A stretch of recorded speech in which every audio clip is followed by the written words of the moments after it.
level. And I know that I stand on the shoulders of those who believe in me. And I would be a disgrace to my parents, who are no longer here, if I didn't try to give every child in California what was given to me, which is a great education. And I say this consistently. I'm not necessarily a charter school advocate. I'm not a public school advocate. I'm an advocate for children. That I will make sure that those who have been locked out and left out so often will forever be included. And that's my mission and that's my goal, whether it's dealing with elections, or dealing with small businesses, or dealing with licenses and nonprofits, or dealing with the archives. That we have to preserve everything that is great and good about the state. Because my daddy traveled here years ago because he knew there was no hope in Hope, Arkansas, but there was hope in California. So once again, thank you so very much for your support. Thank you for coming. We have been truly blessed by this occasion.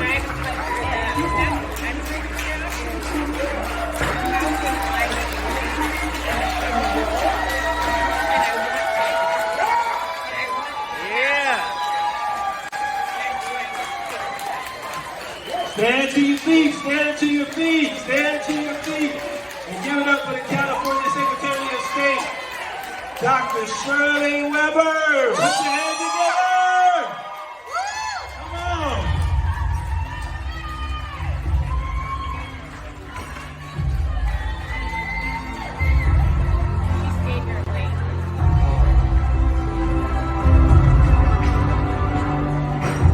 Thank you so much. I want to thank the San Diego Community Assist Project for all the work that they've done here in this community.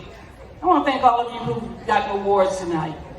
You know, the beauty of this community is that there are so many of you who work so hard to make a difference and oftentimes aren't recognized. But I know that I stand on your shoulders because you have given me so much inspiration by the work that you do every day. I'm just a poor kid from Hope, Arkansas, who lived in the projects and pueblos of Los Angeles, whose father believed strongly in education and the right to vote. And even though we were poor 8 kids in the projects, we were rich in love from a community that embraced me since I was a little bitty girl, from a community and a church that believed in me, and a family to this day who stands strong with me. Not only my family in Los Angeles, but when I moved here almost 50 years ago, all of you embraced me. You gave me your love, but most importantly, you gave me your trust. You believed in me.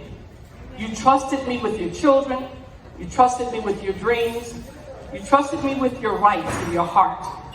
And you gave me the opportunity to serve you.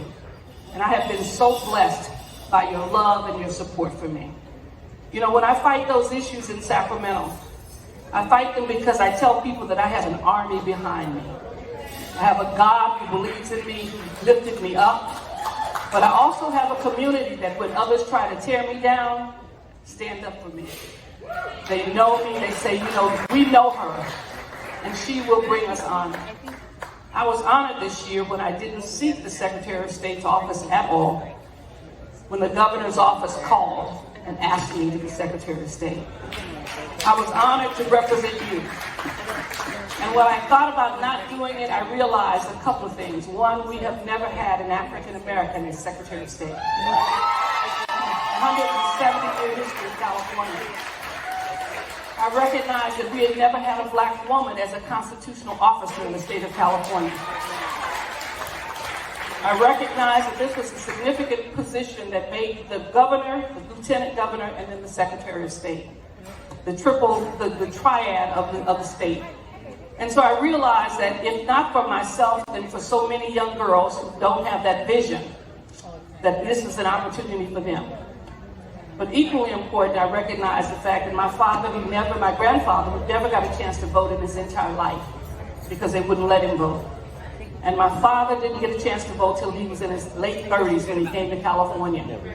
That it would be an opportunity that the daughter of a sharecropper who was denied an opportunity to vote, who was beaten down, and who left Hope, Arkansas to avoid the lynch mob, that this daughter would represent 40 million Californians in making sure they have the right to vote.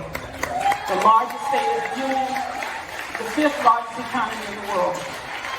So I'm honored to be with you. I'm always touched by the community that loves me and embraces me so much. That you've taught me the power of service, but equally importantly, you've taught me the power of love. So once again, thank you so very much. I am honored by this award. I take it on behalf of you because you are the wind beneath my wings. Thank you so very much. One more time, Dr. Shirley Weber. One more time.